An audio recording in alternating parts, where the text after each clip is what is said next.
Yeah, what's the word, ladies and gentlemen? It's your boy Crazy Shot Josh. We're back for another banger of an episode. We got a lot to talk about. NBA, NFL. We're talking about who is the real MVP.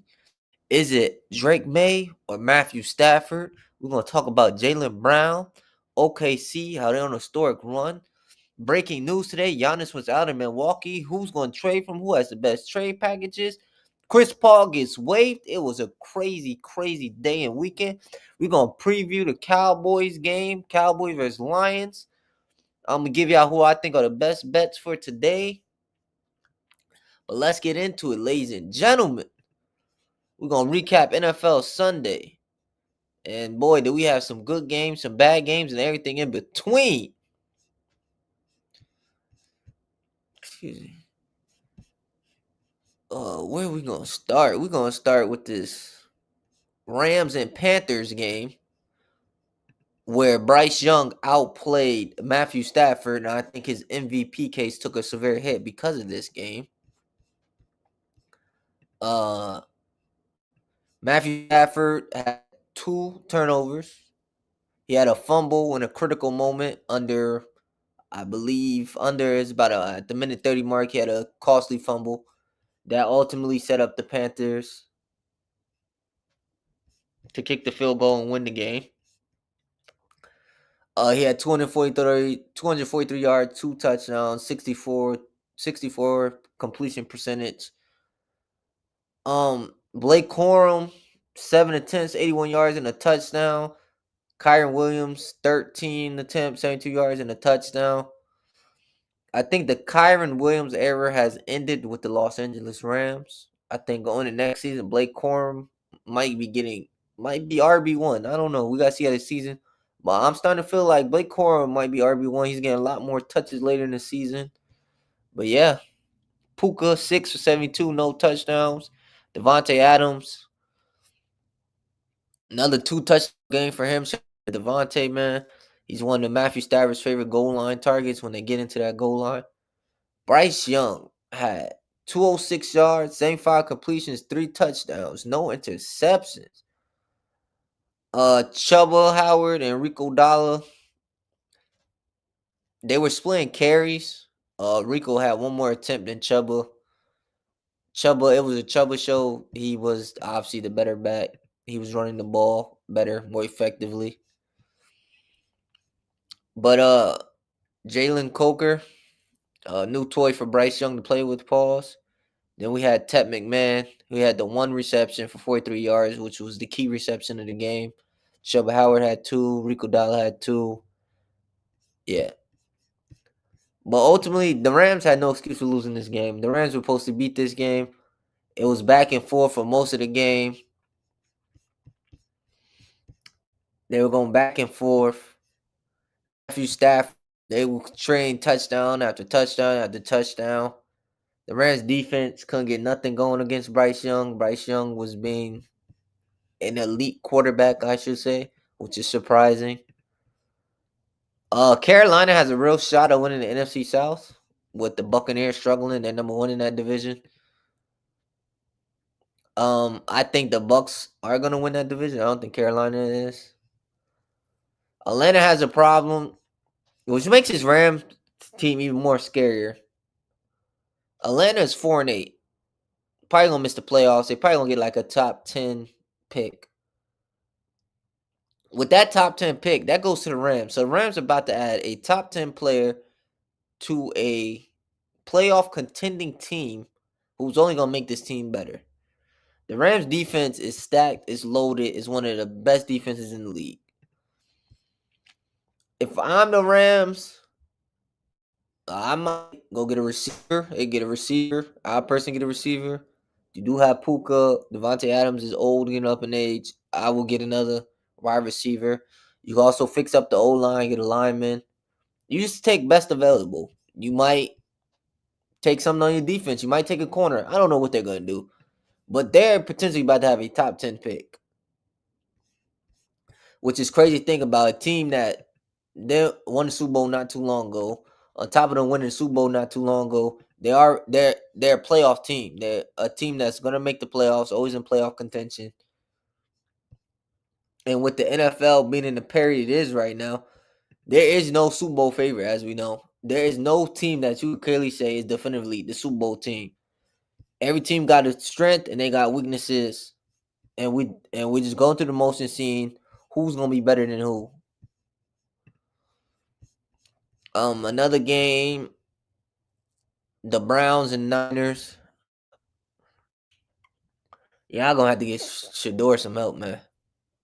The Browns were doing Browns things per usual. There's no way that they, with a banged up secondary, a banged up defense, their whole team, their best linebacker, pass rusher, all hurt. Their whole defense is banged up, basically. I'm not blaming this game on Shador that much. In ultimate reality, this team is just bad. That O-line is not good at all. It's mucho caliente basura. Besides that defense, they don't have anything. You do got a running back in Junkins and Quishon Junkins. That you drafted a rookie running back, and you got Dylan Sampson. One of the bright spots on this team is Harold Fanning, the tight end they took. He was a later round pick. Jerry Jeudy is your wide receiver one. You barely use Isaiah Bond. I mean, this team is just horrible on the offense side of the ball. All you got is Shador with basically no weapons, no good weapons. Out here getting bottled up by a banged up 49ers defense. I mean, the defense did stop the run for the most part. Christian McCaffrey only had 53 yards off of 20 attempts. He's averaging almost 3 yards a carry. George Kittle, they had no answer for George Kittle. Jawan Jennings had no answer for him either. I don't know. Ricky Parcells number. Their offense is very weird. The Niners, as you know, is a West Coast scheme, so that means they like to open it up. Pause. So most of everything comes through Christian McCaffrey and George Kittle. That's how they run their offense. But this was just an ugly game. I thought the Browns had a fair shot at winning this game, but yeah, I lied. It didn't go as I thought it would go. The Browns doing Browns things. 8 points. They scored 8 touchdowns. That's all they had all game. The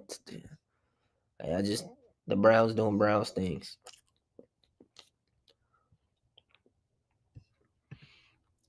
Texans and Colts, a division battle. Their division battle. Daniel Jones did not look too good in this game. He looked very pedestrian.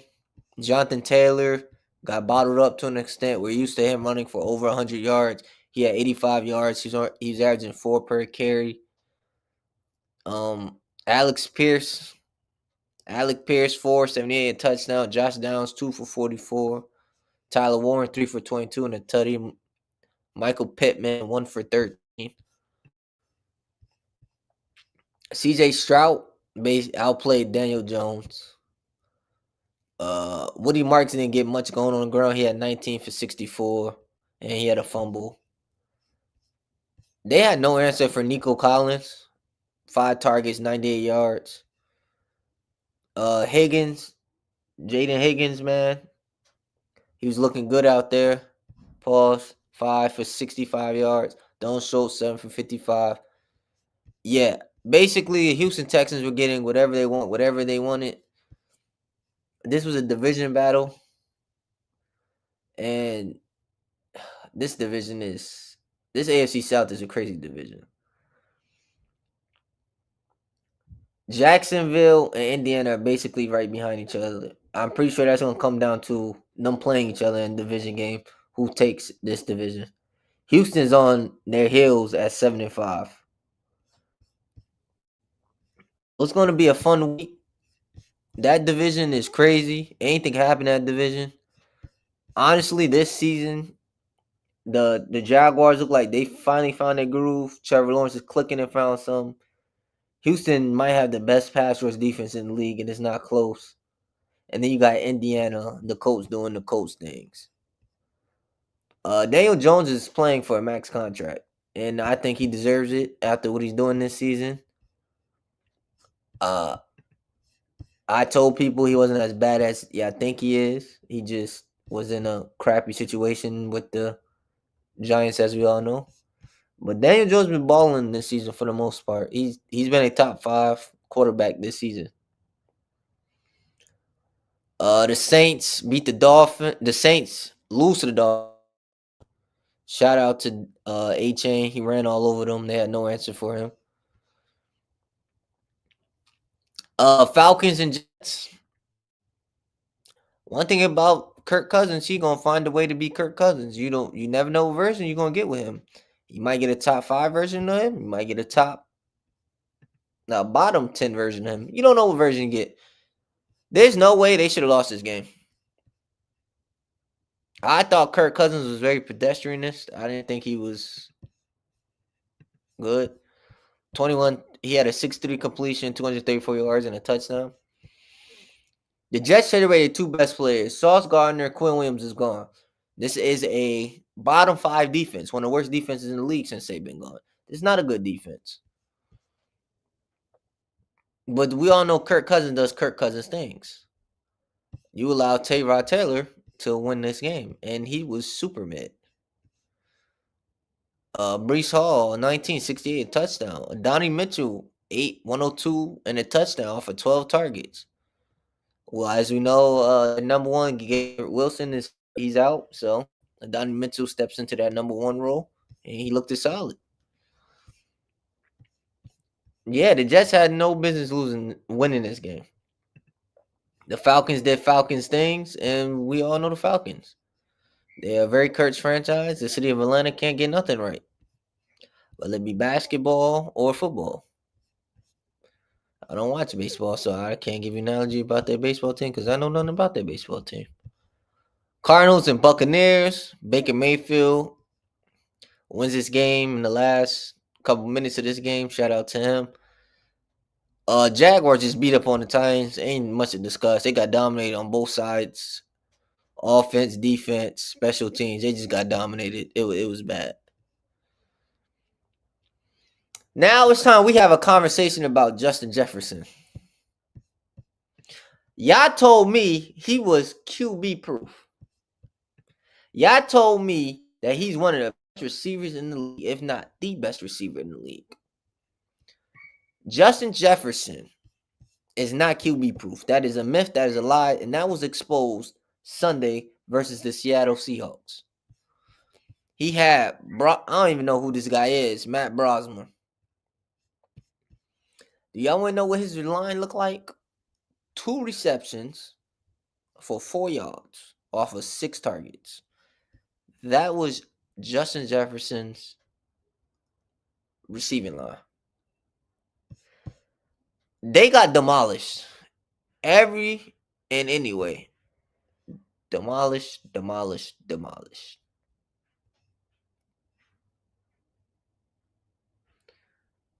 Eric Wilson, I believe that's his name, was targeted at 8. No, that's wrong. Wrong stat. But anyways, they were dominated. Offense, defense, special teams. They couldn't get nothing going. They couldn't even get a field goal range. That's how bad this quarterback was and how much pressure was being brought up on him. Can you imagine you not being able to get into field goal range? Sam Darnold didn't have to do much. The defense did everything for him. He ain't had to do nothing. I mean, the only touchdown was Zach Carbonet. That's the only defense. That's the only touchdown they had. Most of their touchdowns came off straight defense, off of pick sixes and fumbles. He threw 4 picks. And I believe, if I'm not mistaken, every one of them picks was returned for one. Every one of them picks led to a touchdown. Sam Darnold ain't had to do nothing. He ain't had to do nothing. The defense just completely dominated. He didn't have to throw the ball. He only threw it 26 times. He could have threw it probably 50 times and still won the game with the way this dude is dominating from left to right. But now we know Justin Jefferson is not QB proof. It is very hard and very rare for a wide receiver to be QB proof. One of the receivers I think of when y'all say QB proof is somebody like DeAndre Hopkins. If you look at the quarterbacks he played with, Matt Schaub might be the. I'm talking about prime D Hop, by the way. The best quarterback he probably played with was Matt Schaub. And I mean, and that's a lot to say. He was going through quarterbacks left and right. For a receiver to be QB proof, you had to be able. You had to be a special type of receiver. Cause you know some quarterbacks come to the league, they just mid. Some just they can't throw the ball. They can't read the defense. And when you throw a rookie quarterback onto the field, you know defenses are gonna be on them like a pack of lions, hungry and starved. You see what I'm saying? It's being a wide receiver that's QB proof is very rare in this league. It's very rare. Um, for and for you to say a wide receiver is QB proof, you will have to see him play through many quarterbacks throwing him the ball, and they have to be some of the most mucho caliente basura QBs you ever seen in your life. Um, I mean Jamar Chase is one of them guys who's produced with backups, but he's in a high powered offense, so there's that. I'm trying to think of other wide receiver ones that played. Most of the elite wide receivers all played with good quarterbacks or great quarterbacks in their career. But yeah, Judge Jefferson's not QB proof. We had to stop that lie and narrative because he just proved that he ain't QB proof. Is he still an elite wide receiver? Oh, I'm not saying he ain't. I'm just saying he's not on certain tiers of. When we talking about the best wide receiver in the league, it gets very complicated quickly. There's a lot of factors to throw in there. Um, you need constant production. I think you need constant production. You also need to have prove that no matter what quarterback is with you, you can produce. You can produce at an elite level. I don't think there's a clear cut best wide receiver in the league right now. I think it's a conversation. We at least 3 to 4 guys, 5 at the max. But yeah, they just got obliterated. The Raiders got obliterated.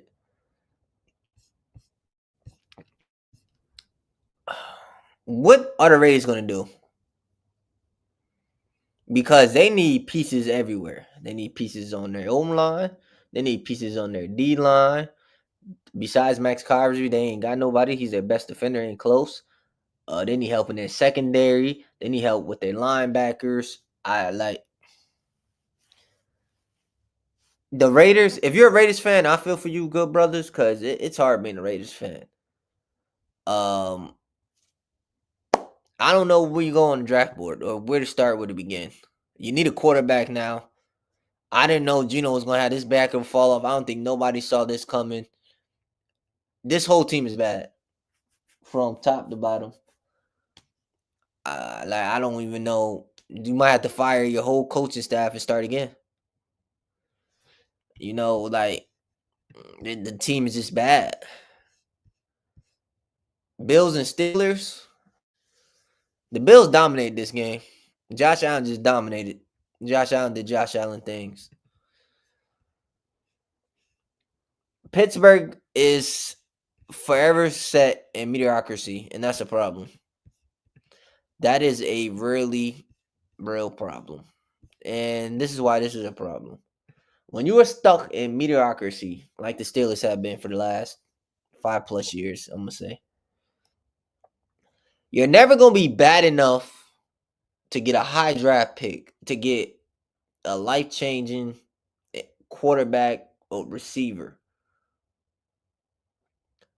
Mediocrity is the worst place to be in sports. because you're in this spot where you can't elevate or de-elevate. You're just stuck in the middle of the pack. It's either you're going to be a really good team or a really bad team. You can't be the in-between team. That's a team that's still somehow sneaking into the playoffs, still making wild cards, but your team is not as good as it should be. You have DK Metcalf. DK Metcalf is an okay route runner. I'll give him average, and I'm being nice with that. He's really just a big body receiver just for go balls. Pause. Just run streaks all day, maybe run a slant here and there. That's all he's good for. But the Steelers don't have a solidified number two. It's supposed to be Roman Wilson. He's not developing, I think, like he should. But when you have DK Metcalf, teams are scheming on DK, and there's nobody that can take the pressure off of DK on that field.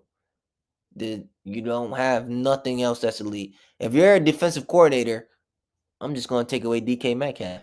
You could have Jalen Warren run all over me, sure, whatever. But I'm not scared of Jalen Warren either. He's not somebody I'm scared of. Aaron Rodgers was abysmal, if you ask me.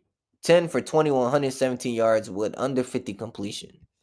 Jalen Warren had 10 for 35 and a touchdown. Your best receiver was Darnell Washington, who is a tight end.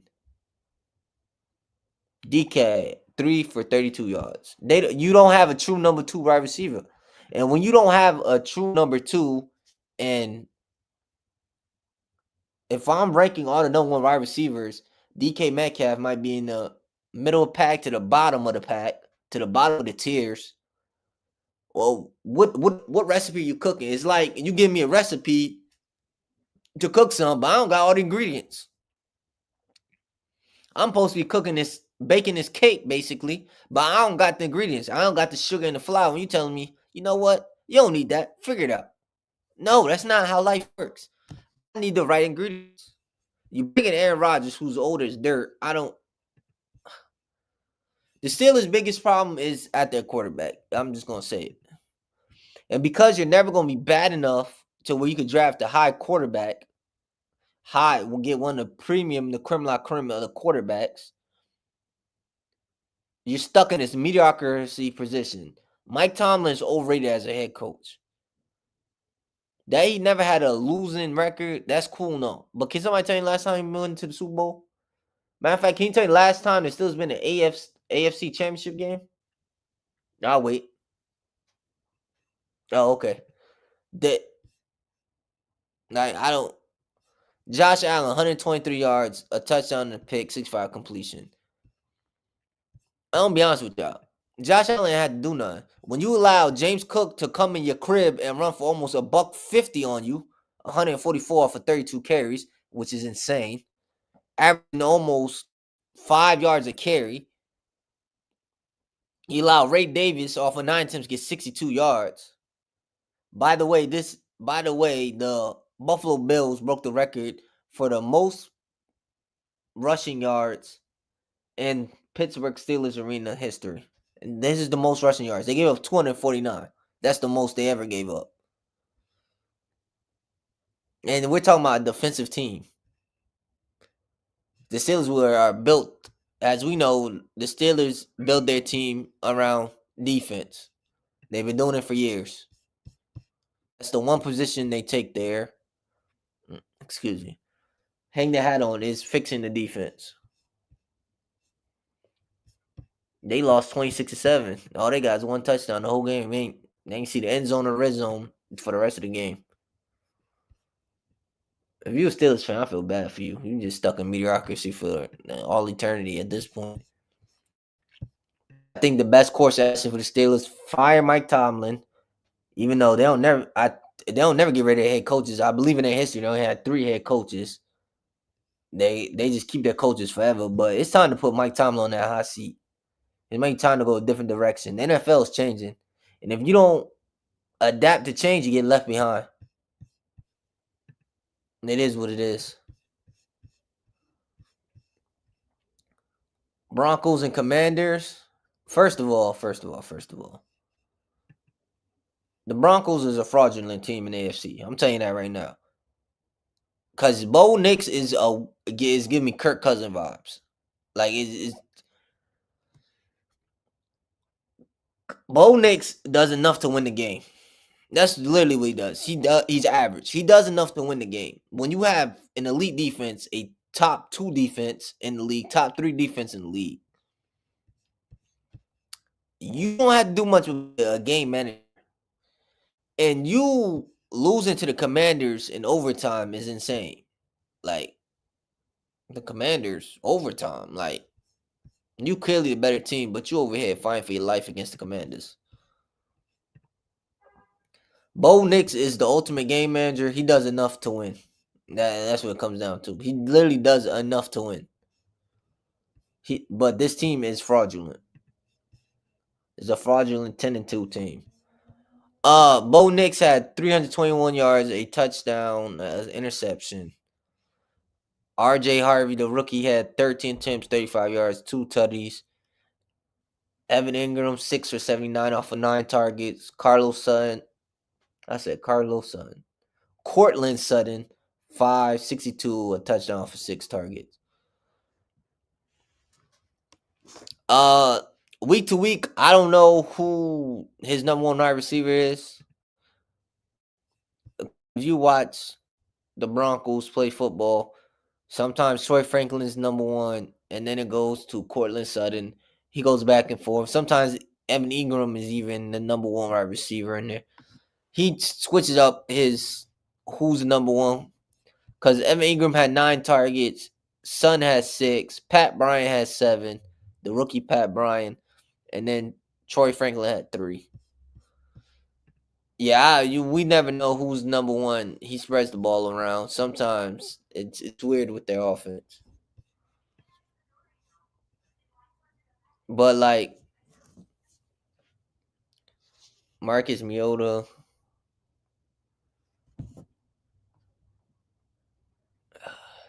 there's no way you should be losing to Marcus Mariota, realistically.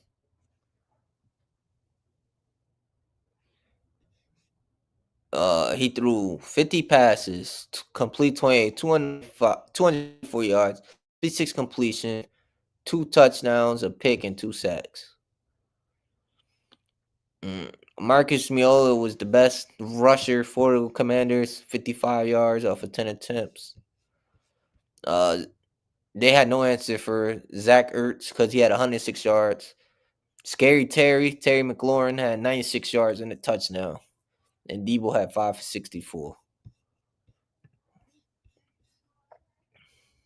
But yeah, shout out to them, man. Broncos are frauds. I don't.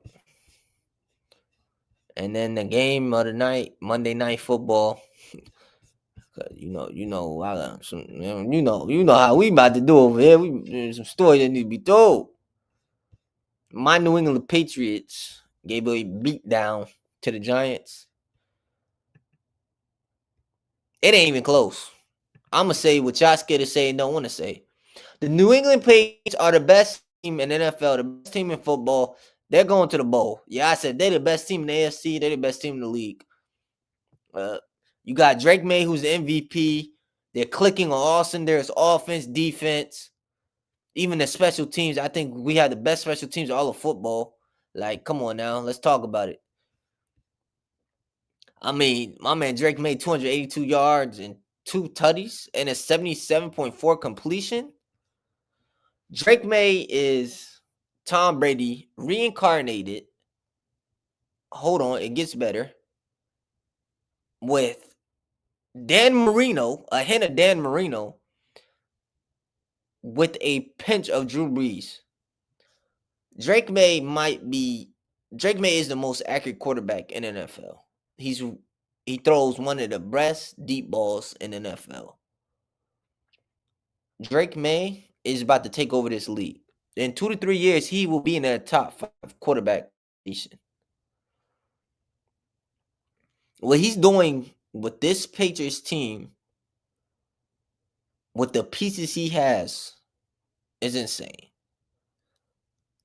And then he shares the ball.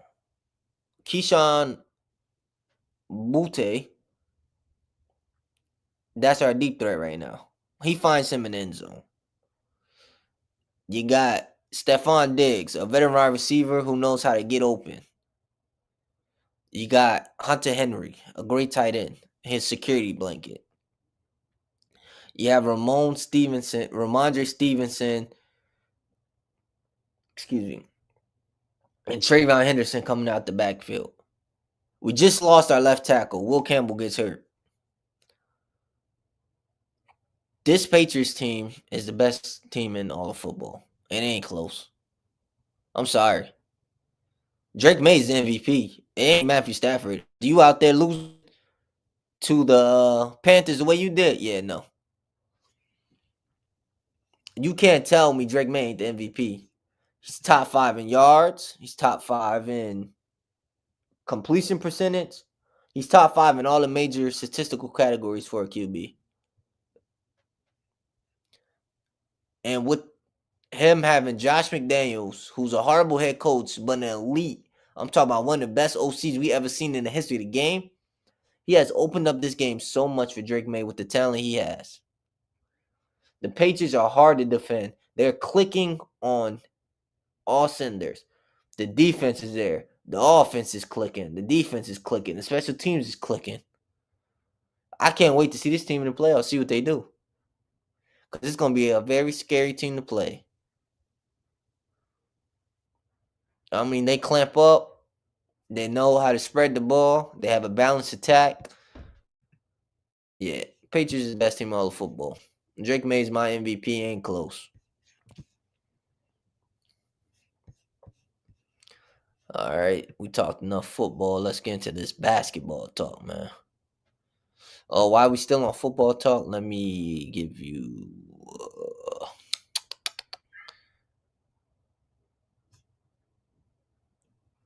Drake Maye has exceeded all expectations in New England Patriots. You mean to tell me that this team is the number 1 team in the AFC and has the potential to win the Super Bowl? Right now, they're currently number 1. They're making the playoffs. It's just a battle of can they keep the number 1 seed? But yeah.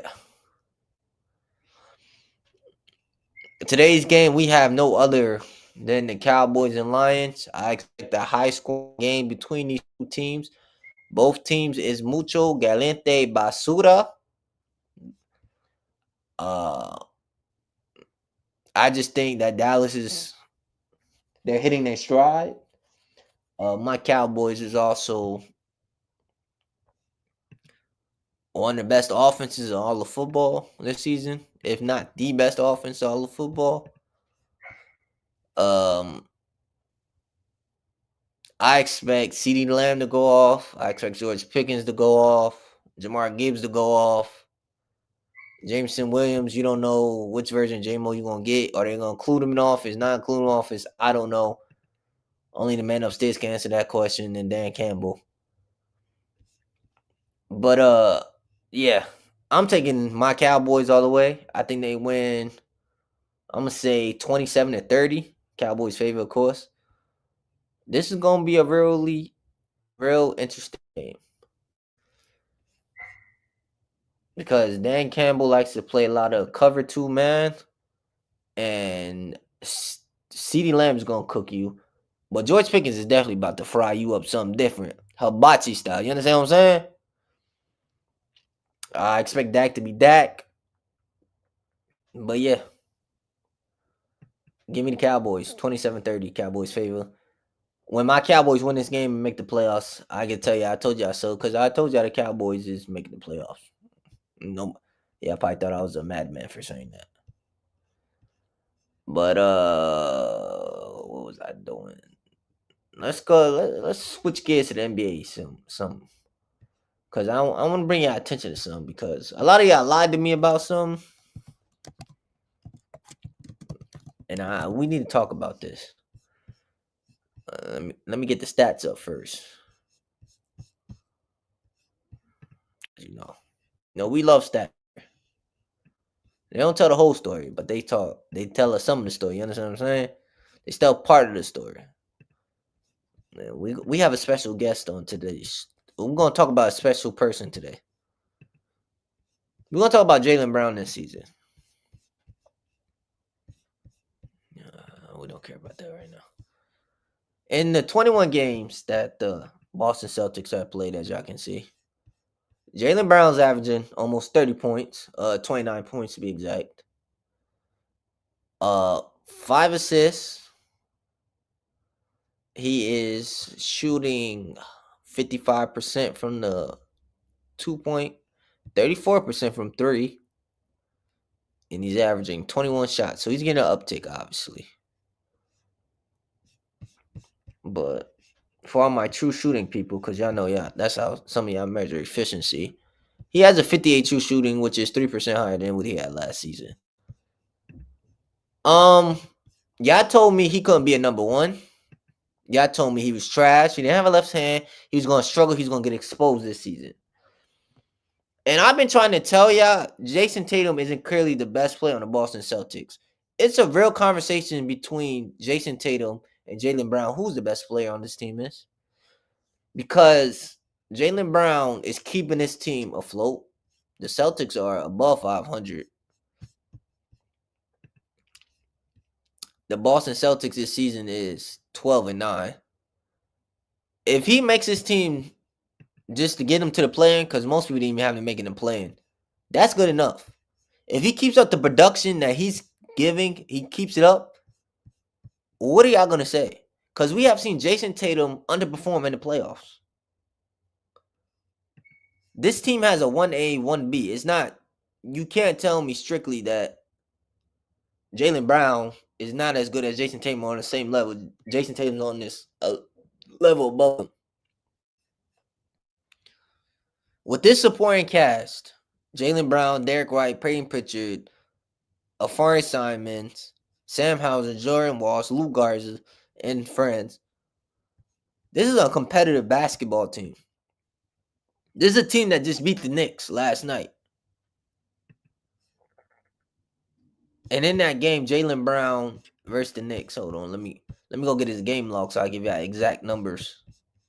Because I don't like how people are sweeping underneath the rug what he's doing this season.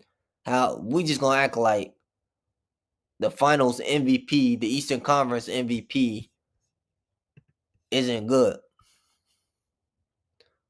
Versus the Knicks, he shot 66% from the field. The man had 42 points versus the Knicks.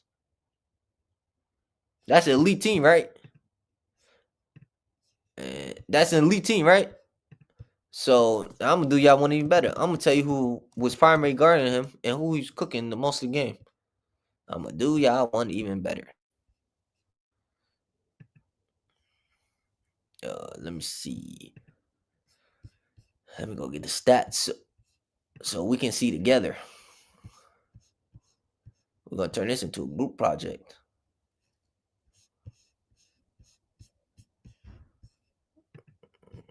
No, that was Tuesday. I said yesterday. They played them Tuesday. La la la la la la. Listen.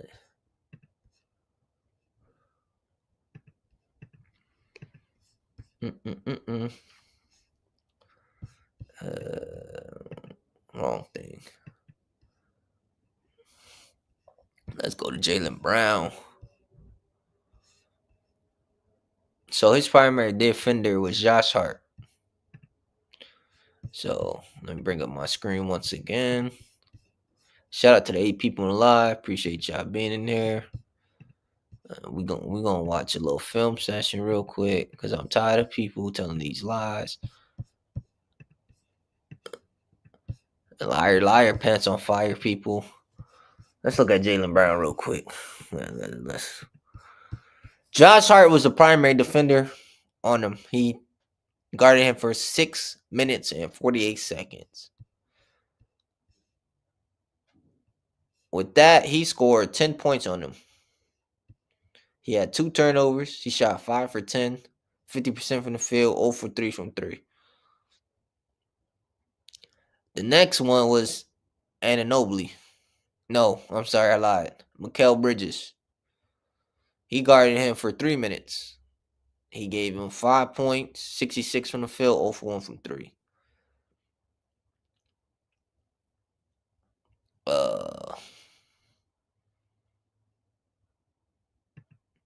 Let's just look at Pritchard trying to lose. Jaylen Brown. He missed that wide open shot.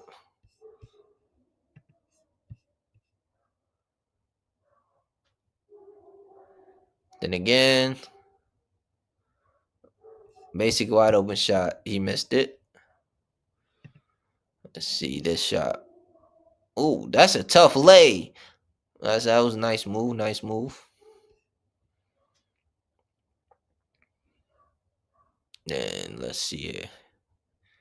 Catch me outside. Oh, he missed it. It was a good shot. The shot was open for the most part. Oh. Hey! Josh Hart looking said, who's supposed to help there? Where the help at? Nah, brother, you don't get no help. We got Jaylen Brown again. Fadeaway jumper. Catch. Oh, he break that one. Okay. Calls an ISO. Attacking Jalen Brunson. Off the dribble. Midi. Pull up. Cash. It's all about the money. Uh-oh. Another up. Missed that one. That was a good shot. That was a good defense. Oh my God. Josh Hart, where you going, young man? Young man, where you going? Oh, Jaylen Brown. Uh-oh. Hey, the 1-footer. Jaylen Brown, tell that man to guard you.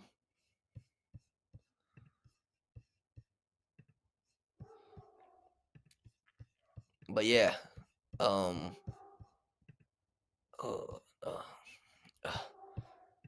as we saw, he was cooking. He was frying. Let's see. Jaylen Brown, when he's a primary defender, who did he guard? Oh, wow. He's primary defender. He guarded Cat. Well, they run a switch heavy defense, but yeah, he basically guarded Cat for 2 minutes 49 seconds. Then Mikal Bridges. But anyways, I just want to show y'all how y'all disrespected the final MVP and Eastern Conference MVP. Like he couldn't carry this team. I'm not gonna say carry, but he couldn't contribute on this team. Yeah, I told him he'd struggle and get exposed. And it looks like the opposite is happening. So we're gonna come back to this conversation. And I'm gonna tell y'all again, Jaylen Brown and Jason Tatum is on the same level. I would even say Jaylen Brown is better than Jason Tatum. I mean, if he takes his team to the play-in at least, he doesn't even have to win. Just take them to a play-in spot in the East. There's gonna be some uncomfortable conversations. Don't let him make the playoffs. Then it's really gonna get uncomfortable. It's gonna get boogeyman ugly. You understand what I'm saying? It's gonna get oogity boogity ugly. You feel me? But yeah. Let me stop that. Let's see what we got for today's show, man. Drake Maye's my MVP. Real quick, I just want to put this on screen real quick. While we still talking about Jaylen Brown. Share, yada, yada, yada, add the screen. Yeah, why we not talking about this? Jaylen Brown, 42 points against the Knicks, 4 rebounds, 6-7 from the field. Today, this is old. When they played Cleveland, he had a triple-double. Yeah, I ain't talking about that. And then he got the win. Swept that underneath the rug. Played Minnesota, had 41, 6, and 7. Empty stats game, but he did perform. Versus Detroit, 32, 10, and 5. Yeah, I swept that underneath the rug. November 23rd, 35, 4, and 8. It's time we put some respect on Jaylen Brown's name. I'm tired of the disrespect. They're like, yeah, respect Jaylen Brown because he's him, all right? Yeah, coming to all these fake narratives. Giannis wants out. And a lot of people think OKC should trade for him. And as an OKC fan, nah, I don't want that. No, I'll be honest with you. I don't like that at all. The only way I like this trade, the only way I would agree with this trade is one way and one way only. If some way, somehow, you could keep J Dub, if you could somehow find a way to keep J Dub, Chet, and SGA, if you keep your three core plays together, then I won't mind Giannis. Tell Giannis to come on down. But if you can't find a way for them three to stay together, I don't want this trade. But I'm thinking from Milwaukee's side. If I'm Milwaukee, what do I ask for a player in their first round picks, or do I just take the first round picks straight up? So Clutch Points was saying that yeah, if the Giannis trade doesn't work out before the February 5th deadline, the Bucks wait for the offseason trade him. If OKC doesn't win the title this year, Sam Presti offers a massive trade package to the Bucks. OKC has the most trade access in the league, and I believe Houston is number 2 in the league. They got as we all know, OKC has a lot of draft picks, and they got good young players. And this year, everything's going right. But honestly, realistically, I don't. And they might get 3 first round picks, so we might have 3 first round going into this year's draft. If I'm Sam Presti, I don't trade for Giannis. I keep the core as it is with all that talent. J Dub doesn't make an All NBA team because he's disqualified because he missed an injury, and because of him missing a max contract. You just save some money. Low key, that helped OKC in the long run. Cause now he can't get like a super max. So that keeps the team in the second apron and keeps everything they're doing cheap. So now you're getting basically Jalen Williams, a superstar caliber player on a cheaper contract. So you could even keep your core together for longer. Chris Paul got waived. It's time for him to hang it up. Y'all told me, you know what? I am gonna be that nasty and disgusting. Pause. How y'all feel about Westbrook is how y'all should feel about Chris Paul. Because Westbrook still got a job. He's still employed by the Kings. Chris Paul just got waived from one of the worst organizations, one of the worst teams in the NBA. One of the worst teams in basketball right now. So what y'all was saying about how Westbrook needs to hang it up. Oh, he's on the decline. He can't contribute winning. That's how I feel about Chris Paul. Because he ain't do nothing for that Clippers team this season. He's doing a whole lot of nothing. The Clippers added an old Chris Paul, waived them, Bradley Beal, who's hurt, and Brook Lopez. And all these three are no longer playing or out of rotation. Brook Lopez doesn't even play for the Clippers anymore. Bradley Beal's out for the season. And Chris Paul got sent home and basically cut from the team. The Clippers might be one of the worst organizations of all time.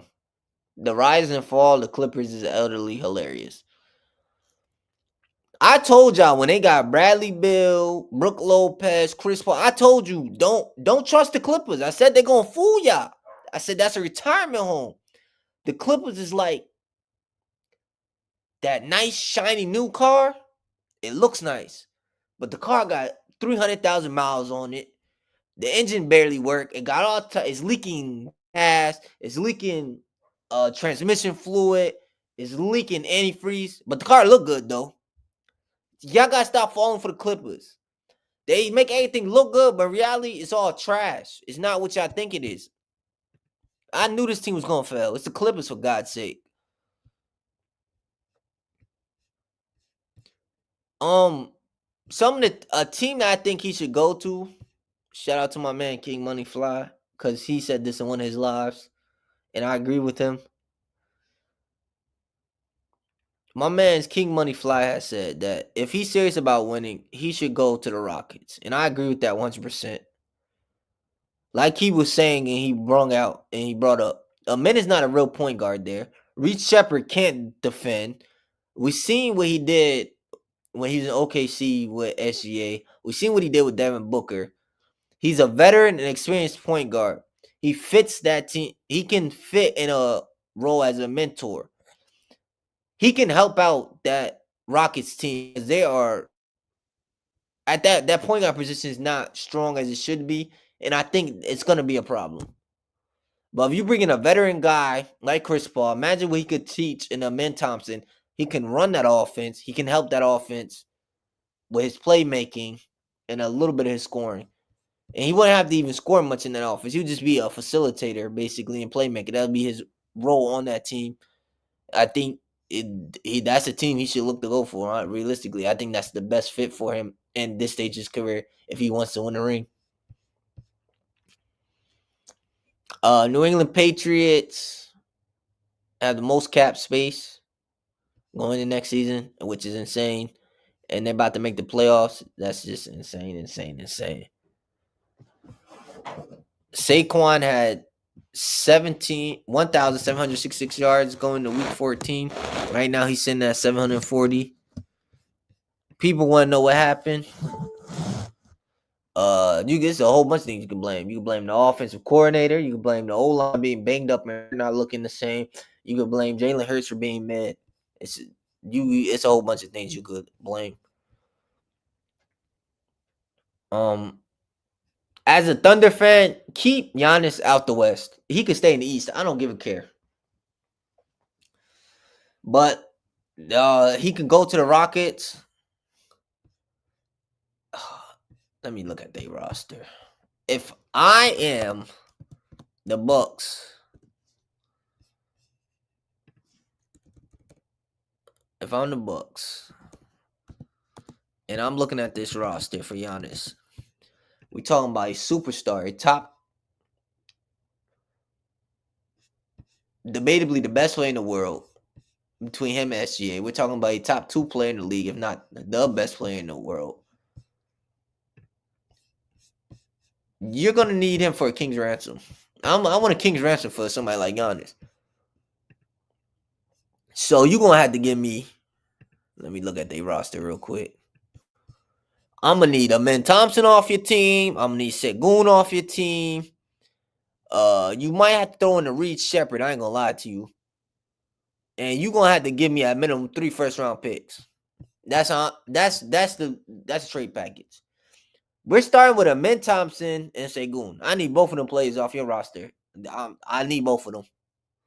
And you're gonna might have to throw in Reed Shepherd too, depending on how I feel. So we're starting a conversation with Amen Thompson and Sengun. If you want Giannis, those 2 players, that's our starting point. I want Reed Shepherd too. Matter of fact, I want all 3 of them now. I want all 3 of them players and give me at least 3 first-round picks. Bada bing, bada boo, Giannis is yours. When you're trading for a player of Giannis caliber, what people don't understand is he's going to gut your roster to an extent. And whatever piece you have left over that's what you have to end with. You have to be a team that has the assets to trade for a Mr. Antetokounmpo. You understand what I'm saying? He's going to gut your roster. You're talking about a top 2 player in the world. We saw Rudy Gobert go for 5 first-round picks. We saw Mikal Bridges go for 4 first-round picks. What you think Giannis is going to go for? A lot.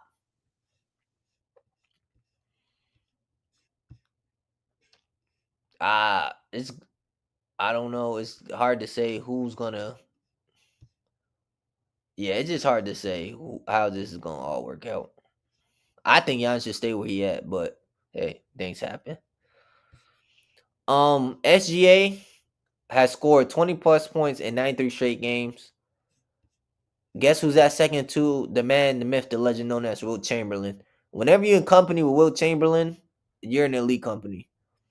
He has passed KD and James Harden and LeBron.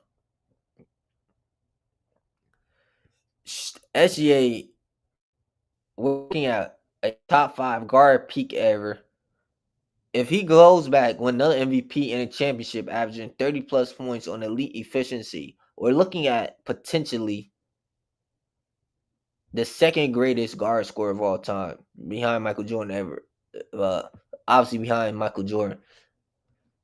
We're looking at, if he wins another championship as a man, win the MVP and the Finals MVP, this conversation is gonna get very uncomfortable because he's over Steph. I'm talking about a guy who won 2 rings as the man, back-to-back MVPs, averaging one of the most efficient 30 balls we have ever seen since Michael Jordan. Yeah, that conversation between him and Steph is gonna get real uncomfortable. I ain't gonna lie to you. He might move into that top 10 range, respectfully. Shot SGA has averaged 30 points and 17 Thunder's 21 games this season. Has scored 30 plus points, which is 81%. The only the NBA history scored 30 plus points and 80% of their team's games this season are Wilt and Michael Jordan. Wilt did it 4 times, but Wilt Chamberlain. Shy is going to history books as a scorer. This man's something different. The Thunder are the 4th team in NBA history win 21 of their 22 games. Can anybody stop them from getting their second title? No. The only team that can stop OKC is themselves. This might be the greatest defensive team we have ever seen. We have seen a lot of great and elite teams, but this Thunder team might be the most elite defense we ever seen. I think they could beat the KD Warriors. Yeah, I said it. I think realistically, this Thunder team can beat the KD Warriors. And can we talk about how I don't know what this kick is, but Vegas made a call here. I don't know how I never seen a kicker do this. How you kick the dirt? How do you kick the dirt? Vegas made a call. Crazy work. More Drake Maye fun stats. He passed for 200 yards, and in the last 10 games, he passed for 200 plus yards, rushed for positive yards, thrown no more than 1 pick, averaged 8 plus yards per pass and won a game. No other QB has done that except for my GOAT, Drake Maye. My second GOAT, Drake Maye. Tom Brady's number 1, of course. This is the first time that we are 11-2, and the last time was 2016. And guess what did we do there? We won the Super Bowl, baby. You feel me? Yeah. Drake Maye is giving Dan Marino vibes. I'm getting a lot of Dan Marino vibes. A lot of Dan Marino vibes, man. A lot of. But, ladies and gentlemen, this is the end of our show. I hope you guys enjoyed it. Come back tomorrow. I will be recapping. Tomorrow I'm going to recap the Lions and Cowboys game. Get my thoughts on that. Recap NBA games from today. Make sure y'all follow me. Make sure you hit that sub button on YouTube if you aren't already subbing. You can find me on YouTube at Crazy Josh Universe. Y'all know vibe. Hit that sub button. It takes 10 seconds out your day. Just hit the sub button. You can find me on Instagram at Crazy_Talk Sports. And you can find me on TikTok at Crazy Josh. Y'all know the vibes, man. I'm on TikTok. I host lives. I be in the lives. I hear everything. I see everything. I be in these social media streets. You understand what I'm saying? You feel me? I'll be everywhere and anywhere. Y'all know the vibes, man. If you're watching me on X, make sure to retweet the stream, like the stream, share it to your friends, your girlfriend, your boyfriend, your auntie, your uncle, your mother, your father. Send to everybody, anybody, man. I'll be back tomorrow. I hope y'all enjoy the rest of y'all day. Y'all be safe out here. Y'all know the vibes. I am out of here.